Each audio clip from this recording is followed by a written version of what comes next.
In the final months of Padre Pio's life, an unspoken tension seemed to settle over the monastery of San Giovanni Rotondo. Though his body had long endured suffering, bearing the wounds of the stigmata and the weight of thousands of confessions, there was something different now, something more internal, more silent and more pressing. The friars around him noticed subtle changes. He slept less, spoke little, and often paused mid-movement as if sensing something just beyond reach. His once steady presence became marked by long periods of isolation.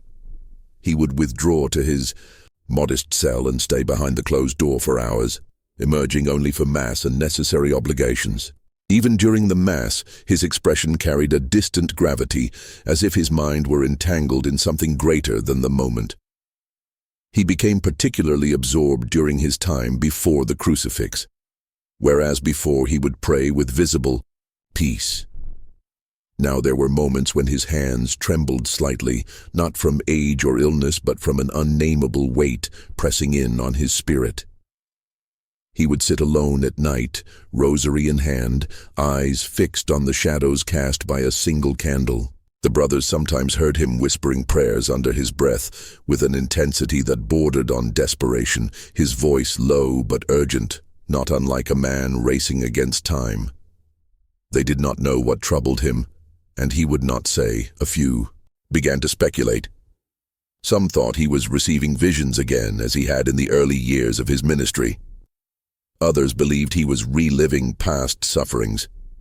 But none suspected that he was carrying within him a final message, something that had gestated in silence, growing in urgency as his body grew weaker.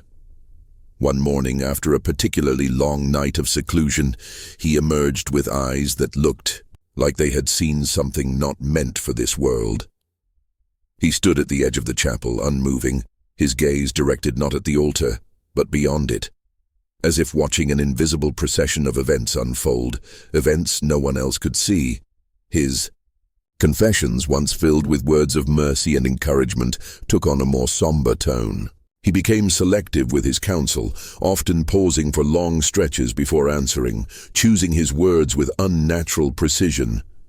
There was an air of forewarning in his silences, like thunder that refuses to speak, yet fills the sky with pressure. The brothers began to feel uneasy, though they could not explain why. They loved Padre Pio, revered him, and trusted him. But now, being in his presence evoked both reverence and a quiet fear, as though he had become not just a man of God, but a man who carried something heaven had not yet allowed to be spoken. Outside, the world continued on. News of wars, of political turmoil, and of unrest reached even the quiet walls of the monastery. But Padre Pio's concern did not seem to focus on worldly matters. His anxiety, though never voiced, seemed to be directed inward and upward. He had spoken briefly in the past of Fatima, of the secrets given to the children, of the warnings left to the church. Now he no longer spoke. He watched. He listened. He waited. Something was coming, or perhaps it had already begun. In the dusty archive room of the Capuchin monastery, behind thick wooden doors and shelves lined with aging volumes, sat a series of envelopes that had rarely seen daylight. They were not catalogued officially, nor listed among Padre Pio's recognized spiritual writings. Some were written in his own hand, others typed and marked only with initials and dates. These were not meant for the public. The friars who stumbled upon them years after his death believed they were never supposed to be read widely, at least not yet. Folded carefully and tucked into a leather-bound journal, they revealed a side of Padre Pio that many had never encountered. These were not meditations or gentle exhortations. They were warnings, quiet, precise, and heavy with spiritual consequence. One of the letters, dated 2 years before his death, began with a line that would linger in the minds of those who read it. When the voice is silenced from above, and even the stones refuse to echo, only the wounds will speak. What followed was a reflection on silence, not just the silence of God, but the silence within the church. He wrote of a coming hour when clarity would vanish, not through outright denial of the truth, but through its slow and deliberate concealment. He mentioned visions that mirrored those received in Fatima, flashes of war, of disorder, of a great falling away from within. "There is a light," he wrote, "but men will bury it under bureaucracy and fear." Another letter contained vague references to a hidden portion of a prophecy, left undisclosed, he implied, not because it was false, but because it was too terrible for the faithful to endure without proper preparation. Padre Pio did not name names. He did not accuse. But the tone of the letter was unmistakable. Something vital had been withheld. He pleaded, not with indignation but sorrow, that the Church should not be a keeper of secrets, but a herald of repentance. In several letters, the name Fatima appeared with increasing frequency. He referred to it not as a past event, but as an ongoing revelation, a thread not yet completed. He described the message entrusted to the children not as history, but as a mirror for the present and the near future. "They were told what would come," he wrote, "but we have refused to see it, because the vision was too close to our own reflection." In these words was a hidden indictment, that those in positions of authority had preferred the comfort of vagueness to the discomfort of truth. There were also notes scribbled in the margins of his breviary, underlined lines from Scripture, and strange phrases like "the veil must tear again," and "the third blow is the silence that follows truth." Some of these writings were so cryptic that even seasoned theologians struggled to interpret them. But there was a consistent undercurrent in all of them, a burden he carried that went beyond the personal, a knowledge that demanded to be preserved. Even if it could not yet be proclaimed, the friars who found these documents made copies but kept them sealed. Some were afraid to share them, worried that they would be misunderstood or dismissed as apocalyptic fantasy. Others felt a growing conviction that they had a duty to guard these writings until the time was right. A few pages circulated quietly among trusted clergy. Whispered conversations began in private chapels and seminary halls. What if he was right? What if the silence wasn't just human caution, but spiritual paralysis? The weight of these letters did not lie in their drama, but in their restraint. Padre Pio did not sensationalize. He wrote with the solemnity of a man who had seen too much, who had been shown a portion of God's justice and could barely carry the knowledge. His words did not seek attention, they sought absolution. A warning, perhaps, not just to the Church, but to himself, that in the end what is hidden will be revealed, and the heart that refused to speak may yet cry out through others. And so the letters remained where he left them, between pages, behind stone, beneath time. Not lost, not forgotten, waiting. Across the quiet fabric of daily life, something had begun to stir, subtle at first, but increasingly difficult to ignore. The signs did not descend with thunder or spectacle, but rather emerged like whispers, threading their way through the lives of ordinary believers. In churches, homes, and places of pilgrimage, the atmosphere had changed. People who had long practiced their faith mechanically began to feel a disquiet in their spirit, as though something long dormant had awakened. For many it started with small things, sleepless nights marked by a sense of urgency, dreams vivid and laced with warnings, or the inexplicable impulse to pray more frequently, especially the rosary. In Fatima, pilgrims reported unusual experiences. Near the Capellina, the small chapel built where the Virgin Mary was said to have appeared, bright flashes of light were seen in clear skies, not lightning but sudden bursts of illumination that faded as quickly as they came. A few even spoke of hearing a distant weeping sound when praying the Fatima prayer in solitude. These testimonies were quiet and reverent, not driven by sensationalism, but by the inner conviction that something was changing in the spiritual realm. Local clergy, at first skeptical, began to observe an increase in confessions and spontaneous acts of reparation among the faithful. Elsewhere in churches far from Portugal, statues of the Virgin were seen to weep. Some were later dismissed as condensation or hoaxes, but others defied explanation. In one case, a small wooden crucifix began to leak a red liquid during the Stations of the Cross. The local bishop, reluctant to make declarations, quietly ordered tests. The results were inconclusive. The faithful didn't need scientific proof. They felt what had shifted. Something sacred was pressing through the veil of ordinary time. Natural signs began to echo these spiritual disturbances. Earthquakes rattled places long considered stable. Storms gathered with strange intensity on Marian feast days. Animals behaved oddly in villages where apparitions had once occurred.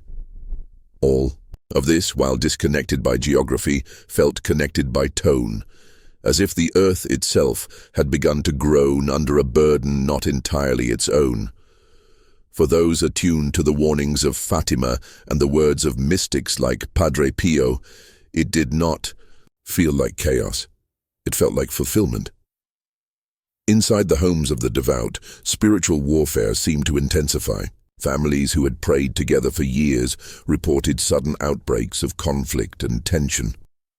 Children who had once been peaceful grew agitated. Crucifixes fell from walls without cause. Some described feeling watched, not with paranoia, but with the solemn sense that their homes had become battlefields in an invisible war. It was as if the spiritual temperature had risen everywhere, and those who ignored it were the ones who suffered most. A priest in central Italy began to keep a journal after noticing a dramatic rise in confessions filled with the same theme. People feeling haunted by a sense of unrepented time, missed opportunities, and a sudden deep need to cleanse their hearts. He noted that this wasn't anxiety. It was conviction. He referred to it as the hidden fire, and wrote that it reminded him of something Padre Pio once said about the soul knowing when grace is calling, but being too afraid to answer. In monasteries, especially those devoted to silent prayer, the signs took on another shape. Monks and nuns began receiving inner impressions, promptings to fast, to return to ancient prayers, and to pray specifically for the revelation of what has been withheld. In one cloister, a nun found an old piece of parchment tucked behind an image of the Sacred Heart, bearing words that seemed to echo one of Padre Pio's final private letters. She had never seen it before, and no one knew how it had gotten there. Above all, what marked these signs was their collective nature. No single miracle, no overwhelming public apparition. Instead, it was a global tapestry of spiritual symptoms, threads of unrest, repentance, warning, and waiting. They emerged in those most open to them, and yet they required no interpretation. The signs were not announcing something entirely new, but reminding the world of what had already been spoken, and perhaps deliberately forgotten. The faithful began to speak of it among themselves, in hushed tones at the back of churches, in messages exchanged between prayer groups, in glances of knowing when a homily touched too close to prophecy. It wasn't fear that moved them, it was urgency. Not the urgency of panic, but the urgency of a soul that hears the knocking and knows time is short. Padre Pio had once said that those with ears to hear would know when the hour arrived, not because it would be declared, but because the signs would no longer need explaining. That hour, it seemed, was drawing near, and for those who watched, prayed, and remembered, the veil was no longer opaque. It was trembling. Behind the stone walls of the church's highest offices, far from the candlelit chapels and whispered rosaries of the faithful, a different kind of silence reigned, calculated, burdened, and deliberate. For years, the topic of Fatima's third secret had been discussed in theological circles, dissected by scholars, speculated upon by believers, and guarded with unnerving caution by church hierarchy. The official release had come and gone, wrapped in diplomatic language and carefully measured tone. But among those who had studied the prophetic and mystical lives of saints like Padre Pio and Sister Lucia, there remained an unsettled certainty. Not everything had been told. Within certain corridors of the Vatican, there were cardinals and bishops who carried knowledge not shared with the world. Not out of malice or conspiracy, but from a deep-seated fear. Fear that the truth, if released fully, would cause not revival, but revolt. Padre Pio had once hinted that what was revealed to the children at Fatima was too painful, too jarring, for a church already straining to maintain unity and relevance. The message, he believed, was not meant to terrify but to awaken. But what happens when the awakening threatens the comfort of structures built to endure centuries? There were those in positions of spiritual authority who believed the faithful were not ready. They pointed to mass confusion, to declining trust, to a generation no longer anchored in doctrine. To speak now would be to set fire to a field already dry, one Monsignor once confided in a private gathering of clergy. We must protect them, even from the truth. And so the voice that once thundered through the Cova da Iria, the voice that wept through Lucia's trembling pen, the voice that found echoes in Padre Pio's final meditations, was hushed, not by hatred, but by fear. But fear has a way of birthing consequences. What was silenced did not vanish.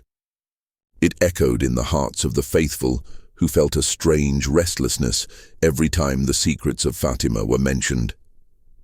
It appeared in dreams and in signs, in unexplainable callings to prayer, in tears shed before statues that were never meant to weep. There grew a quiet but growing suspicion that some voices were not just being ignored, but actively buried. Among the younger clergy and consecrated religious, a new hunger emerged, a desire to return to the raw truth of the gospel, to the unfiltered voice of the Blessed Mother, and to the unsweetened words of mystics like Padre Pio. They began to search, to translate old letters, to gather testimonies that had once been dismissed. In these efforts, they uncovered pieces of a puzzle the hierarchy had refused to assemble. Documents from lesser-known archives, fragments of Lucia's later conversations, the recollections of spiritual sons of Padre Pio who had been told things in confession they dared not repeat until now. Still, the official church remained largely silent. Statements were carefully crafted, public discourse steered away from specifics, and when lay voices grew too loud, they were met with polite theological dismissals. But something had changed. The silence no longer inspired obedience. It provoked questioning, not rebellion, but a holy unease. A sense that the voice of prophecy was crying out once more, not through apparitions, but through the collective discernment of the faithful who had not forgotten what had once been entrusted to children in a field and confirmed by a man who bore the wounds of Christ. The fear of disclosure, in the end, became more dangerous than the message itself. For in hiding the full light, even with good intention, shadows were allowed to grow. And in those shadows many began to wonder, not if they had been lied to, but what else had been left unsaid. What truth, if spoken plainly, might have saved more souls than it would have shaken. In that unspoken vacuum, one truth became undeniable. The voice they were trying not to hear had not been silenced. It had only shifted into prayers murmured in the dark, into tears before neglected altars, into the private resolve of souls who no longer waited for permission to believe. The question was no longer whether the message would be revealed, but whether the hearts of those hearing it would still be capable of receiving it when it came. It began not with an announcement, but with a convergence, a series of moments scattered across continents, connected not by voice or vision, but by a shared stirring in the souls of the faithful. In monasteries and rural chapels, in candlelit homes and silent adoration rooms, people began to sense that something long dormant had awakened. The final prophecy, once spoken in veiled words by Padre Pio and hidden behind locked doors after Fatima, was no longer a distant warning. It was unfolding. And those who had watched, waited and prayed in silence knew it, not because someone had declared it, but because their hearts could no longer deny it. In southern Italy, a group of cloistered nuns awoke one morning to find their chapel filled with the unmistakable scent of roses. No flowers had been brought in, no visitors had arrived. But the fragrance was thick, almost tangible, clinging to the crucifix and to the altar cloths. One of the sisters, whose family had been devoted to Padre Pio since childhood, wept uncontrollably, not from fear, but from the realization that something sacred was making itself known. Across the ocean, a priest in a remote village experienced a moment during Mass when time seemed to pause. The consecrated host trembled in his hands, and an overwhelming sense of urgency pressed into his spirit. He later confessed to a fellow clergyman that he felt as if a veil had been torn inside his chest. He had no words to explain it, only that it was connected to what had been hidden for too long. News spread slowly, not through headlines but through testimonies. People who had never spoken of Fatima began referencing it in casual prayer meetings.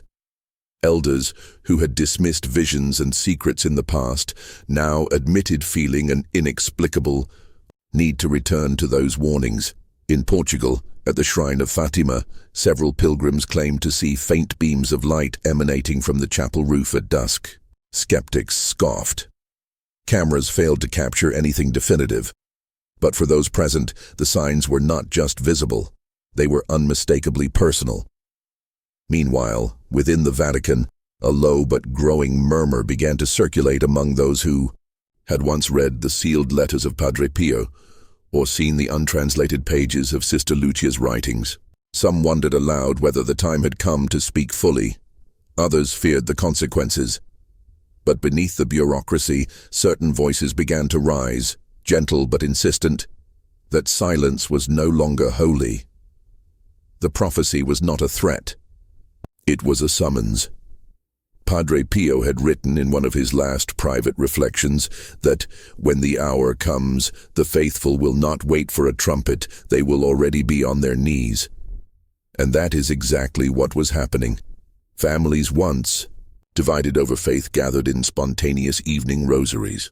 Teenagers who had never paid attention to Marian devotions began asking questions about the first Saturdays. Old prayer cards were taken from drawers, kissed, and pressed against hearts. People were being moved not by doctrine, but by something far deeper. A call that had waited decades to be answered. It became clear that the prophecy was not about one event, but about a spiritual alignment. A moment when heaven and earth would converge in silent recognition of what had already been set in motion. The world would not end in fire or in spectacle. It would change, heart by heart, through a rediscovered cry for mercy, through a renewed desire for truth, through a refusal to forget the voice of the mother who had once come to warn, not to punish. And in this quiet awakening, the words of Padre Pio lived again, not on pages, but in lives. His final prophecy, like a seed buried beneath fear and time, had found fertile ground, not among those who sought to control it, but among those willing to receive it.